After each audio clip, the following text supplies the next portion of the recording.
Assalamualaikum dan salam sejahtera. Saya Nazri Kaha. Ini Agenda Awani. Susulan daripada pengumuman kerajaan dalam Belanjawan 2023 pada akhir Februari yang lalu bahawa kerajaan telah menetapkan cadangan untuk mengenakan duty excise ke atas produk cecair atau gel mengandungi nikotin yang digunakan untuk rokok elektronik dan vapes.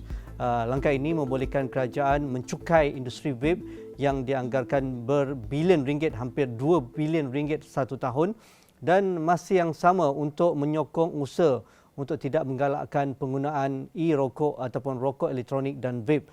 Dan Kementerian Kesihatan Malaysia dalam hal perkara ini juga mengambil satu tindakan yang sama, iaitu mengecualikan cecair ataupun gel mengandungi nikotin ini daripada senarai racun di bawah Akta Racun 1952 melalui pewartaan Perintah Racun Kurungan Pindaan Senarai Racun 2023.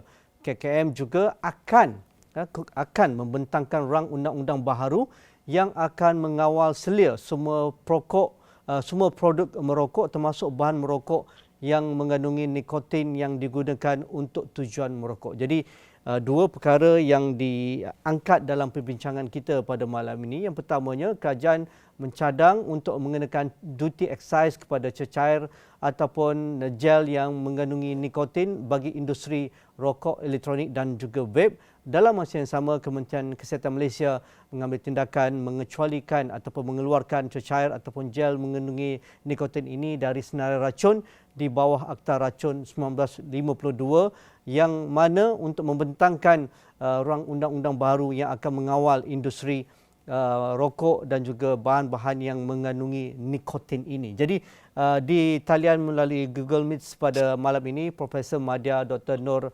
Amani alias Natasha binti Ahmad Tajuddin, Timbalan Koordinator Nicotine Addiction Research and Collaborating Group ataupun NARCC Universiti Malaya, dan juga seorang pakar perubatan di Fakulti Perubatan Universiti Malaya.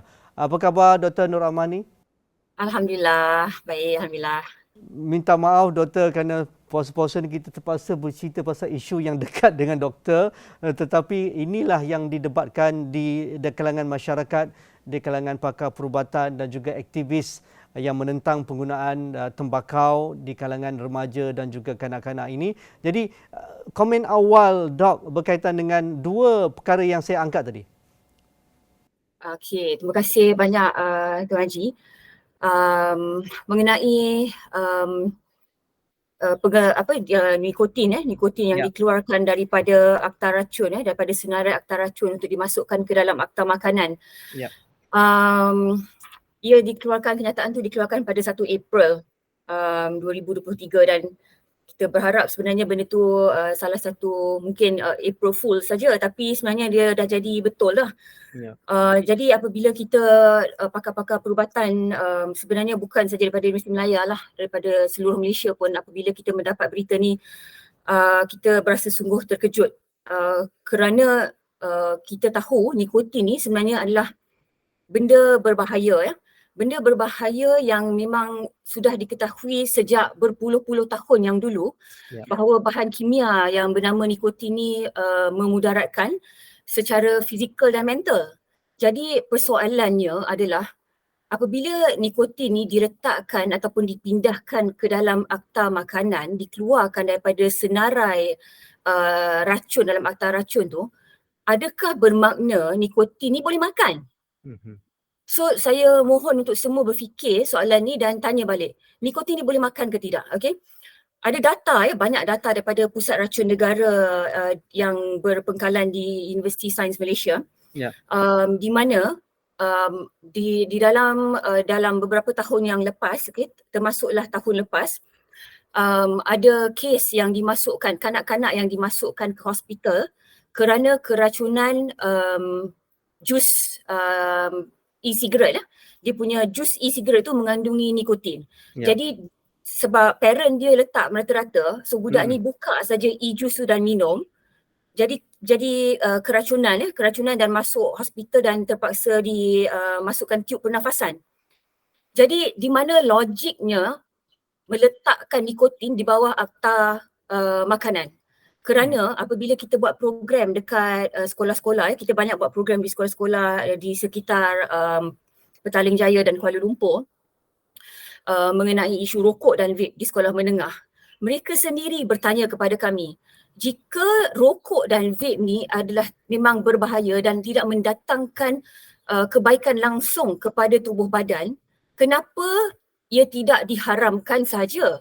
Jadi kalau kanak-kanak sekolah pun, murid-murid sekolah boleh bertanya soalan itu kepada kami nak lontarkan balik soalan itu kepada pihak yang berkepentingan mengenai isu nikotin sekarang ini.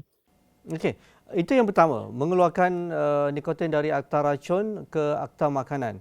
Itu yang menjadi perdebatan. Tetapi kita tidak mendengar penjelasan lebih lanjut daripada pihak Kementerian Kesihatan apa rasional ditukarkan kepada akta makanan itu.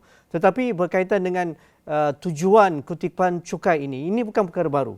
Bukan pertama kali diangkat dalam belanjawan oleh pihak kerajaan, tetapi dalam 2-3 tahun yang lalu pun kita sudah dengar bahawa kerajaan akan mengenakan cukai jumlah nikotin yang terdapat dalam e-rokok dan juga vape.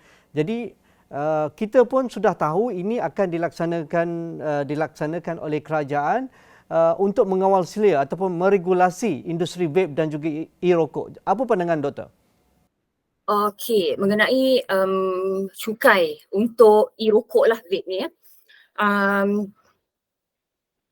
Apabila cukai dikenakan, bermakna pandangan umum akan mengatakan bahawa ia halal. Okey.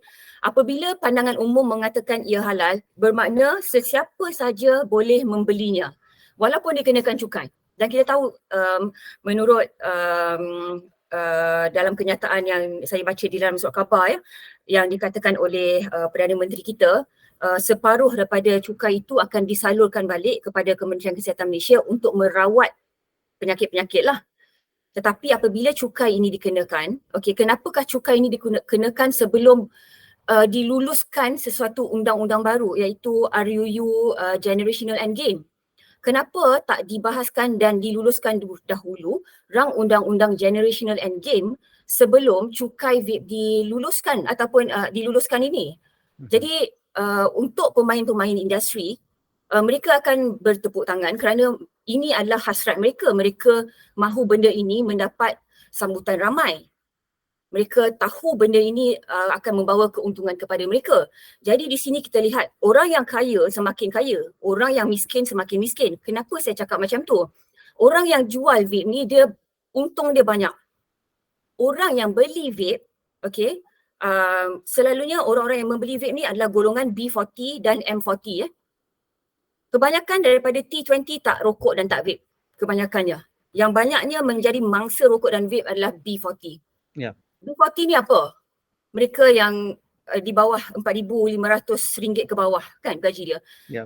Daripada mereka membeli alat peranti vape yang berharga antara RM30 ke ratus-ratus ringgit, might as well dia simpan duit tu untuk masa depan mereka ataupun untuk anak-anak mereka. Tetapi di sini apabila dicukaikan vape, of course kanak-kanak ataupun remaja memang boleh belilah vape tu. Jadinya tiada pengawalan dekat sini, tiada kawal selia. Siapa akan tengok siapa yang beli vape tu? Even sebelum ni belum ada lagi undang-undang yang walaupun dekat kedai vape dia kata kanak-kanak di bawah umur 18 tahun tidak boleh beli vape, dan ramai yang berkata bukannya remaja ataupun kanak-kanak yang masuk kedai tu beli, tapi sebenarnya mereka masuk bersama ibu bapa mereka untuk membeli.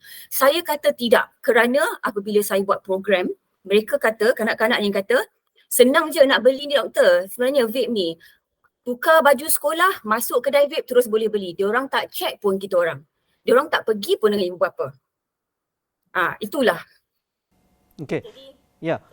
Jadi perkara yang diangkat oleh Dr. Amalina Dr. Amani berkaitan dengan mengapa ini perlu tergesa-gesa dikenakan cukai jumlah nikotin dalam e-rokok ataupun vape, sedangkan RUU berkaitan dengan Generation Endgame belum dibentangkan, dan juga RUU berkaitan dengan kawalan tembakau dan juga merokok juga belum dibentangkan. Sepatutnya itu diletakkan dahulu, barulah dilegalkan ataupun dicukaikan jumlah nikotin itu. Jadi apa yang wajar dilakukan pada ketika ini untuk memastikan akses nikotin yang terkandung dalam cecair vape ataupun gel e-rokok ini tidak boleh diakses ataupun tidak boleh dibeli oleh kanak-kanak dan juga remaja di bawah 18 tahun. Kerana itu juga apa yang kita inginkan dalam mengurangkan tabiat merokok dan juga menghalang vape ni dijadikan sebagai satu substitute apabila orang tidak merokok. Tetapi bagi orang yang menghisap vape, mereka merasakan mereka lepas dari merokok, mereka dapat menggunakan vape dan lebih senang mereka hilangkan ketagihan merokok. Jadi apa pandangan Dr. Amani dalam satu perdebatan yang amat kompleks ini, tetapi regulasi ataupun undang-undang yang sedia ada belum ada di depan mata kita? Okey, kita nak kena rewind sikit mengenai rokok. Pengguna vape bertukar daripada rokok pada vape untuk berhenti merokok tadi Tuan Haji cakap kan? Yap. Okay, so daripada banyak research yang telah dilakukan, didapati bahawa seseorang perokok apabila mereka bertukar kepada vape, kemudiannya mereka akan bertukar menjadi dual user. Maknanya dia akan menggunakan dua-dua. Dan industri player dah tahu dah sebenarnya ini akan berlaku. Kerana mereka akan seketika waktu mungkin mereka tak mendapat untung daripada penjualan rokok konvensional, tetapi mereka mendapat keuntungan daripada produk e-cigarette. Tetapi kemudian apabila perokok-perokok ataupun pengevap-pengevap ni bertukar kembali kepada merokok, mereka akan untung berganda-ganda. Okey, itu satu. Satu lagi adalah kenapa isu cukai ini perlu diadakan terlalu tergesa-gesa. Ada satu laporan dalam New Straits Times pada 31 bulan 3 baru saja yang mengatakan bahawa Kementerian Keuangan memberi 2 surat kepada KKM mengenai isu nikotin ini, dan kenapa satu hari reportnya 31 bulan 3, esoknya terus ditukarkan nikotin kepada akta makanan. Dan masalah mengenai akses ini, apabila kita tiada rang undang-undang ataupun undang-undang yang boleh mengawal selia kanak-kanak dan remaja daripada membeli nikotin, mereka masih boleh akses. Macam tadi saya katakan, walaupun belum ada undang-undang, mereka dah easily accessible dah. Even dekat online platform pun senang nak dapat e-cigarette. Dan mereka sendiri yang bagi tahu kami, murah je doktor, RM18 je. Kumpul duit kawan-kawan, RM2-3 sehari, seminggu dah boleh beli vape dah. Okay, so itu apabila belum ada RUU. Sebab itulah kita kena push sangat kepada RUU GEG. Kenapa? Sebab apabila adanya RUU GEG ni lah kita boleh ada law untuk mengatakan bahawa kanak-kanak dan remaja di bawah umur 18 tahun, iaitu mereka yang lahir pada 1 bulan 1 tahun 2007 dan yang ke atas, tidak boleh ada akses langsung kepada produk tembakau, produk merokok ini. Jadi di situlah akan ada nikotinnya, apa-apa sajalah, harga nikotin ke ataupun pengiklanan e-cigarette dan rokok. Sebab apabila you allow vape ini dicukaikan, adakah bermakna pemain industri bebas untuk mengiklankan produk-produk mereka? Satu lagi adalah Malaysia sebenarnya telah menandatangani satu perjanjian dengan WHO, iaitu dipanggil Framework Convention on Tobacco Control di bawah artikel 5.3. Di mana di dalam artikel ini mengatakan kita sepatutnya tidak boleh dipengaruhi langsung oleh pemain-pemain industri di dalam bidang tembakau ini. Jadi apabila vape ini telah dicukaikan ataupun dihalalkan, maknanya kita tak ikut apa yang kita dah buat perjanjian dengan FCTC WHO ni dalam bawah artikel 5.3. Ya, itulah benarnya. Ya, okey. Dalam RUU Generation Endgame juga kita tidak nampak the clear picture dimasukkan penggunaan vape dan juga rokok elektronik dan apa lagi bahan-bahan terlarang yang ada dalam gel, nikotin, e-rokok dan juga vape. Mengapa ini juga perlu ditekankan? Kerana kalau tidak ada diberikan perhatian khusus berkaitan dengan vape dan juga e-rokok, jadi kita nak tamatkan generation endgame kawalan tembakau dan rokok yang tradisional itu, tidak akan mencapai hasratnya, sedangkan mereka mempunyai substitute ataupun gantiannya, iaitu vape elektronik yang mudah didapati, murah dan juga dikawal selia. Okey. Kalau ikutkan pembentangan mengenai pembentangan pertama dan kedua di kabinet pada tahun lepas, sebenarnya RUU GEG ni cover semua jenis alat tembakau. Bukan saja rokok konvensional, tapi dia dah nyatakan sebenarnya masuk sekali e-cigarette ataupun orang cakap vape, shisha, snus, apa-apa saja yang berkenaan dengan tembakau. So sebenarnya dah ada, tetapi masalahnya sekarang adalah ramai lagi orang ataupun masyarakat, even cikgu-cikgu sendiri pun akan tanya saya balik, GEG ni apa doktor? GEG ni apa doktor? Jadi kita explain. Tapi bila ramai cikgu bertanya mengenai ini, maknanya hebahan maklumat mengenai GEG ni belum meluas lagi. Ya. Jadi kita perlu luaskan lagi maklumat. Ya.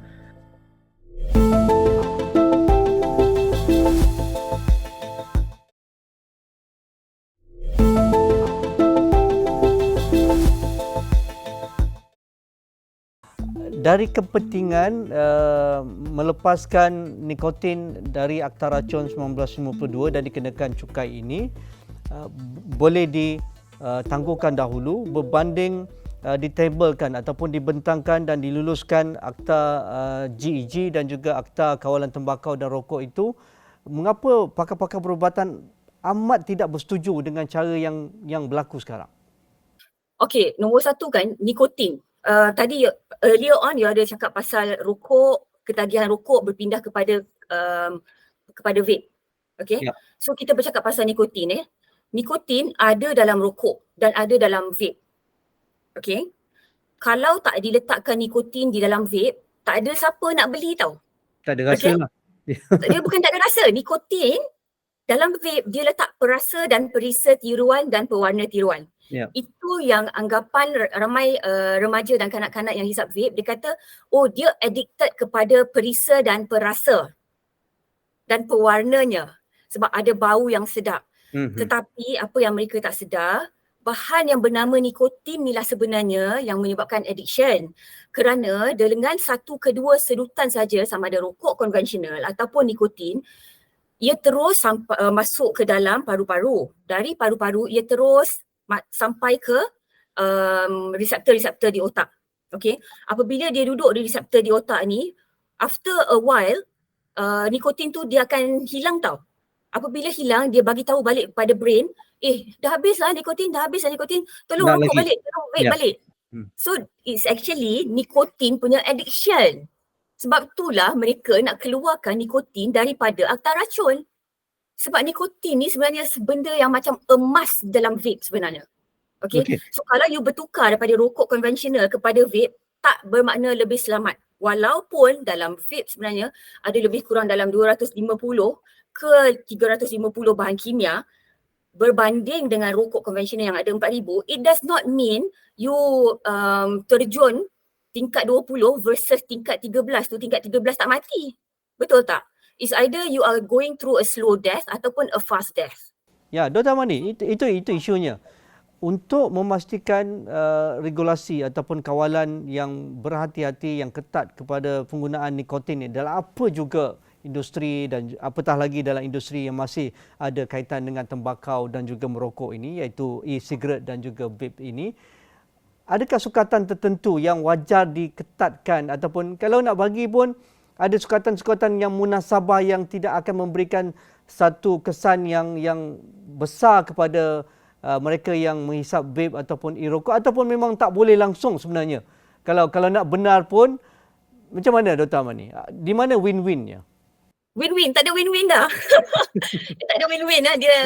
Ya, tapi betul, industri ini industri yang besar. Sebab itu rokok sampai sekarang tidak boleh diharamkan. Walaupun agama Islam sendiri pun mengharamkan rokok, tetapi industri sendiri walaupun tak ada lobby sekarang, tidak dibenarkan melobi, tidak benarkan memberikan pengaruh kepada pihak kerajaan, kita tahu cukainya naik saban tahun, orang masih beli rokok. Dan sekarang ada substitute dengan vape dan tanpa banyak regulasi sekarang, mereka menjadi satu industri yang berbilion ringgit di negara kita, malah di seluruh dunia. Jadi di mana ruang yang boleh diguna pakai oleh pihak kerajaan dengan kawal selia yang baik daripada KKM dan Kementerian Kewangan misalnya masih mendapat pulangannya, kerana nak ataupun tidak benda ni memudaratkan, tapi kalau mudarat tanpa ada pulangan juga, kita akan kosong-kosong juga. Mudarat tanpa pulangan. Susah sikit tu mudarat tanpa pulangan. Ya, kerana sekarang walaupun disahkan, kita tahu rakyat kita ramai mati kanser dan sebagainya, tetapi industri masih berjalan, tetapi tidak dicukaikan langsung. Jadi mungkin niat tu ada untuk memulangkan semula kepada Kementerian Kesihatan untuk menambah baik sistem dan sebagainya. Jadi di mana rasional nikotin yang dikeluarkan dari akta racun, tetapi kalau nak letak pun bagaimana kawal selia yang terbaik, yang paling ketat sekali? Okey. So apabila nikotin dikeluarkan daripada akta racun masuk ke dalam akta makanan, benda yang the next thing yang kita kena fikir adalah siapakah yang telah siapa yang memain peranan sebenarnya di belakang cerita ini. Okey, yang bertanggungjawab mengeluarkan ni. Siapakah yang bertanggungjawab lah. Okey, dan untuk regulasikan nikotin ni, the level of nikotin ni, okay, there's no safe level lah, sebab apabila you allow, walaupun katakanlah 2 miligram lah katakan di dalam satu cecair tu, tetapi masalah di sekarang, seseorang itu boleh menghisap cecair vape tu di dalam satu device tu berbelas-belas kali di dalam 1 jam. Okay, so maknanya apabila dia dah habis, katakanlah dalam satu botol tu dah habis, dia akan replace dengan cartridge baru.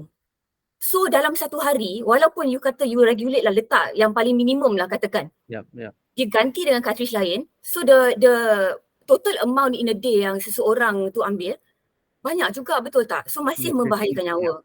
Sebab kita perlu lihat kepada efek nikotin kepada fizikal dan mental. Okey, ia boleh menyebabkan penyakit kardiovaskular, penyakit paru-paru, penyakit mental sendiri, depression, anxiety di kalangan kanak-kanak. Mereka boleh, kalau seseorang itu mempunyai ADHD, attention deficit disorder, mereka boleh mempunyai kesusahan, lebih susah lagi untuk belajar dan akan menyebabkan problem dengan cikgu juga. Jadi problemnya bukan saja nikotin at that point of time, tapi kita kena melihat pandang lagi jauh lagi. Apa masa depan kanak-kanak dengan remaja kita kalau kita allow remaja kita dengan kanak-kanak ni senang sangat dapat akses kepada nikotin. So there's no safe level for the nicotine because the nikotin di dalam e-cigarette ni dicampur lagi dengan pelbagai-bagai lagi bahan kimia. Itulah kita punya worry. Okey, Dr. Amani, untuk melihat secara keseluruhan, mungkin kerajaan akan menjelaskan lebih lanjut tentang pengecualian dari Akta Racun 1952 dan pencukaian itu. Dan selepas ini pastinya kerajaan sudah pun memberikan komitmen akan mentabelkan ataupun bentangkan di rancangan undang-undang terakhir berkaitan GEG dan juga kawalan tembakau, dan itu pun sudah diberikan komitmen. Tetapi dalam konteks ini kita tidak terlambat untuk melakukan sesuatu yang lebih positif untuk menghalang rakyat kita daripada terjebak dalam satu perkara yang moden, satu perkara yang baru berbanding rokok secara fizikal yang lama zaman-zaman dulu masih lagi dijual. Mengapa ini perlu diberi perhatian? Apa langkah-langkah yang sewajarnya bergerak ke hadapan? Okey, untuk bergerak ke hadapan, kita sebagai sebuah negara kena ada dalam minda, kita kena set dalam minda bahawa kita nak hidup sihat. Itu nombor 1. Kalau kita tak sihat, kita tak boleh pergi kerja, tak boleh pergi belajar. Okey, nombor 2 adalah rokok dan vape ni adalah satu jenis penjajahan minda. Dulu negara Malaysia dah dijajah oleh Jepun, oleh British. Sekarang ni pun kita nak masih kena jajah ke? Okey, ini adalah satu jenis penjajahan. Nombor 3 adalah di mana apabila ada pihak-pihak yang mengatakan tiada negara di dunia yang mampu untuk mengharamkan terus e-cigarette, itu adalah satu kenyataan yang salah. Kerana pergi masuk Singapura, kalau you bawa masuk vape, memang kena tangkap. You pergi Thailand, e-cigarette adalah haram. Tapi illegal smuggling, cara membawa cara haram memang ada, saya tahu. Kat Malaysia pun ada, tapi kita tak bercakap pasal illegal smuggling kan, itu pun bukan area saya kan, tapi ini so doable sebenarnya. Tapi kita sebagai rakyat Malaysia kena move forward. Jadinya Kementerian Kesihatan Malaysia bersama universiti-universiti, banyak-banyak universiti di Malaysia sebenarnya banyak menjalankan program-program advocacy, tetapi kita perlukan sokongan. Sokongan bukannya daripada pihak yang dalam akademia saja, tetapi daripada pihak kementerian, dan bukan daripada Kementerian Kesihatan Malaysia saja ataupun KPM saja ataupun KPT saja, tetapi juga daripada Kementerian Keuangan. Okey, jadinya kita mohon sebenarnya kalau boleh bagi lebih funding kepada kami yang membuat program advokasi agar kita boleh reach out kepada lebih lagi sekolah rendah dan sekolah menengah ataupun institusi pengajian tinggi untuk kita buat semua program-program advokasi, dan juga kepada community-community. So harap-harapnya ada lebih lagi funding untuk kita teruskan generasi bebas asap rokok ni dan vape. Ya, saya bersetuju 100% kerana saya salah seorang yang tidak pernah merokok dan tidak pernah vapes.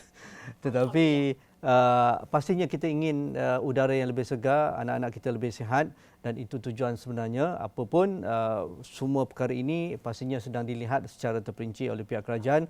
Semoga mereka yang mendengar perbualan saya dengan Prof. Madya Dr. Nur Amani ini mendapat input, dan pastinya mereka tahu segala perkara ini sudah pun dibawakan kepada mereka dalam perbincangan GEG, dengan perbincangan dengan Kementerian Kesihatan dan perbincangan berkaitan dengan RUU berkaitan kawalan tembakau dan juga rokok. Jadi terima kasih Prof atas pandangan yang ikhlas, yang terbuka, dan kita suka pandangan tersebut, dan semoga ada sesuatu yang lebih positif dalam masa terdekat ini. Itu tadi temu bual saya bersama Prof. Madya Dr. Nur Amani, Elais Natasha binti Ahmad Tajuddin dari Fakulti Perubatan Universiti Melaya. Itu saja perbincangan saya pada malam ini. Assalamualaikum, kita jumpa lagi.